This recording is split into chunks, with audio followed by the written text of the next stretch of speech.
और दोस्तों कैसे हो? पढ़ाई कर रहे हो? अगर नहीं कर रहे तो पढ़ो, ठीक है। तो मुर्गी का जंतु वैज्ञानिक नाम गैलेस डोमेस्टिका होता है। अगर हम इनके गुणसूत्र की बात करें तो 2n बराबर 78 होते हैं। दोस्तों एक बात आप लोगों की जानकारी के लिए बता दें कि पहले दोस्तों क्या होता था, जो हमारी मुर्गियाँ होती थीं वही मुर्गी पालन में पाली जाती थी, लेकिन वर्तमान में दोस्तों मुर्गी पालन के अंतर्गत हमारी टर्की भी पाली जाती है। बटेर तथा बतख जो पक्षी होते हैं वो मुर्गी पालन में ही पाले जाते हैं, याद रखना। हेलो दोस्तों, आज का हमारा टॉपिक है मुर्गी पालन। तो आज हम पढ़ने वाले हैं मुर्गी की नस्लों का वर्गीकरण। तो दोस्तों इनके क्लासिफिकेशन को मैंने 2 भागों में विभाजित किया है, उपयोगिता के आधार पे और स्थान के आधार पे। तो सबसे पहले हम देख लेते हैं उपयोगिता के आधार पे। तो इसमें हमारे सबसे पहले आती हैं अंडे उत्पादक नस्लें। दोस्तों इस ग्रुप की जो नस्लें होती हैं स्पेशली एग प्रोड्यूसिंग के लिए पाली जाती हैं, ठीक है। तो इसमें हमारी कौन कौन सी नस्लें आती हैं? व्हाइट लेगहार्न, यहाँ से यूजी एंट्रेंस एग्जाम में दोस्तों क्वेश्चन पूछा जाता है।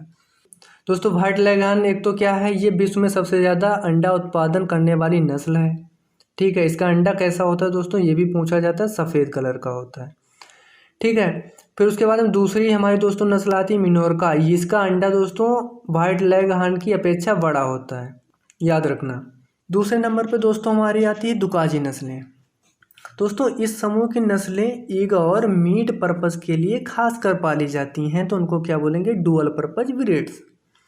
दोस्तों इसमें हमारी कौन कौन सी नस्लें आती हैं? तो हमारी सबसे पहले इसमें आती है दोस्तों रोड आइलैंड रेड, और दोस्तों आती है हमारी अस्ट्रालाब, प्लाईमाउथ रॉक, याद रखना। तीसरे नंबर पे दोस्तों हमारी आती है मांस उत्पादक नस्लें। दोस्तों ये नस्लें विशेषकर मीट पर्पस के लिए पाली जाती हैं, क्योंकि दोस्तों इनका मांस कैसा होता है? स्वादिष्ट। तो इनको हम क्या बोलेंगे? Meet producing breeds. दोस्तों हमारी इसमें कौन कौन सी नस्लें आती हैं तो देख लेते हैं। दोस्तों ब्रह्मा आती है, कोचीन आती है, असील, चटगांव, न्यू हैम्पशायर, इनकार्निस। आशा करता हूँ दोस्तों चीज़ें आप लोगों को समझ में आ रही होंगी। चौथी दोस्तों हमारी नस्लें आती हैं मनोरंजक नस्लें। दोस्तों इस समूह की जो मुर्गियां होती हैं वो विशेषकर लड़ाई के लिए पाली जाती हैं। दोस्तों देखो इस समूह की कौन मनोरंजक मतलब क्या होता था कि दोस्तों पहले जो हमारे बुजुर्ग लोग होते थे इनके पास कोई भी मनोरंजन करने के साधन नहीं हुआ करते थे जिससे ये इंटरटेनमेंट कर सकें, तो ये मुर्गियों को लड़ाया करते थे, तो इसीलिए इनको मनोरंजक नस्लें बोलते हैं दोस्तों।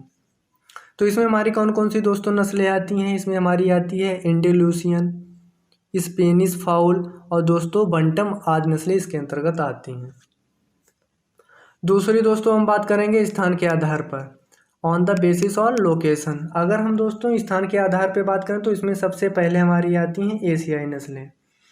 दोस्तों इस वर्ग की जो मुर्गियां होती हैं वो विशेष रूप से मांस के लिए पाली जाती हैं, मीट पर्पस के लिए इस नस्ल की जो दोस्तों मुर्गियां होती हैं विशेष कर पाली जाती हैं, ठीक है। एक बात ध्यान में रखना दोस्तों, भूमध्य सागरीय नस्लें के संकरण से जो अन्य अच्छी नस्लें तैयार की जाती हैं वो यहीं से दोस्तों तैयार होती हैं। एक चीज़ देखो याद रखना दोस्तों, क्या होता है दोस्तों संकरण क्या होता है ये समझ लो। जो हाइब्रिडाइजेशन इनका एशियाई नस्लें और दोस्तों भूमध्य सागरीय नस्लों का जो हाइब्रिडाइजेशन कराया जाता है उससे हमको अच्छी नस्लें प्राप्त होती हैं। तो इसमें हमारी कौन कौन सी दोस्तों नस्लें आती हैं? असील आएगी, बुसरा आएगी और ब्रह्मा, कोचिन आदि इसके अंतर्गत आती हैं। दूसरी बात करते हैं दोस्तों अमेरिकन नस्लें। अब दोस्तों ये सभी जातियां जितनी भी हैं इसमें अमेरिकन, ये सभी कहाँ से विकसित हुई हैं? अमेरिका से, तो इनको क्या बोलेंगे? अमेरिकन। तो कौन कौन सी हमारी दोस्तों हैं? Rhode Island Red, New Hampshire, Plymouth Rock, वेंटांट। अब दोस्तों समझना जो अमेरिकन वर्ग में रखा गया है इन नस्लों को, तो ये वास्तव में दोस्तों क्या होते हैं, इस वर्ग के जो पक्षी होते हैं इनको एशियाई और दोस्तों अभी बताया था भूमध्य सागरीय की नस्लों से इनका हाइब्रिडाइजेशन मतलब संकरण कराया गया। याद रहे दोस्तों ये बात।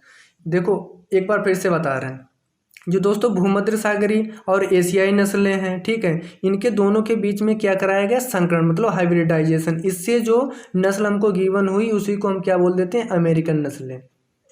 अब तीसरे नंबर पे दोस्तों बात करते हैं इंग्लिश नस्लें। देखो दोस्तों, इंग्लिश नस्लें जो होती हैं ये मुख्य रूप से मांस के लिए ही पाली जाती हैं। और दोस्तों ये बात बहुत इंपॉर्टेंट है कि इनका मांस सबसे ज़्यादा स्वादिष्ट होता है। किसका? इंग्लिश नस्लों का मांस स्वादिष्ट होता है, याद रहे। और इसीलिए ये नस्लें दोस्तों प्रसिद्ध हैं। तो इसमें हमारी कौन कौन सी दोस्तों नस्लें आती हैं? ऑस्ट्रेलाप आती है, सक्सेज आती है, कार्निस आती है, और पिंगटन दोस्तों आती हैं। चौथे नंबर पे दोस्तों हमारी आती हैं भूमध्य सागरीय नस्लें। दोस्तों इस वर्ग की जो नस्लें होती हैं ये पालन पोषण इनका बहुत ही कम करना पड़ता है, याद रहे। और दोस्तों इनके जो अंडे होते हैं दोस्तों, अंडे का रंग जो होता है वो सफ़ेद होता है और अंडों की जो उपज होती है वो अधिक होती है। इसके अंतर्गत कौन कौन सी हमारी नस्लें आती हैं? तो आती है व्हाइट लेगहार्न दोस्तों, ये अंडा उत्पादन करने में सबसे ज़्यादा विश्व में मानी जाती है, सबसे ज़्यादा उत्पादन भी करती है। मिनोरका है दोस्तों, ब्लू एंडेलुसियन है, और एनकोना। अब दोस्तों कुछ इंपॉर्टेंट बातें कर लेते हैं। भारत सरकार में 5 पोल्ट्री फार्म दोस्तों हैं वो स्थापित किए गए हैं। कहाँ कहाँ स्थापित किए गए हैं? बेंगलुरु में किया गया है, मुंबई, भुवनेश्वर, दिल्ली और शिमला में दोस्तों ये 5 जो हमारे मुर्गी पालन है वो स्थापित किए गए सरकार द्वारा। दोस्तों यहाँ पर मुख्य रूप से उन्नत नस्ल की मुर्गियाँ क्या की जाती हैं? संकरित करके वितरित की जाती हैं, हाइब्रिडाइजेशन करके दोस्तों यहाँ पे जो हमारे अदर प्लेसों पे ये भेजी जाती हैं, तो वहाँ पे इनका पालन होता है। अगर इम्पोर्टेंट बात करें तो मुर्गी पालन में जो प्रजनन होता है उसको दोस्तों हम ग्रेडिंग बोलते हैं। ये दोस्तों यूपी कैटेट में अक्सर पूछा जाता है कि मुर्गी जो पालन होता है उसके प्रजनन को क्या कहते हैं, तो कब क्या बोलोगे? ग्रेडिंग बोलते हैं। अच्छा, प्रजनन होता का है? ये रिप्रोडक्शन जो किया जाता है उसको हम बोलते हैं प्रजनन। क्या? रिप्रोडक्शन को प्रजनन बोलते हैं। अगर दोस्तों चीज़ें अगर समझ में आ रही है तो अच्छी बात है। अगर नहीं आ रही है, अगर किसी प्रकार की समस्या है तो दोस्तों हमारे इंस्टाग्राम को फॉलो करो और एफबी ग्रुप पे को ज्वाइन करो और वहाँ कमेंट करो। सीधे अपनी समस्या को इंस्टाग्राम पे बताओ, मैं तुरंत उस समस्या का आपकी समाधान करूँगा।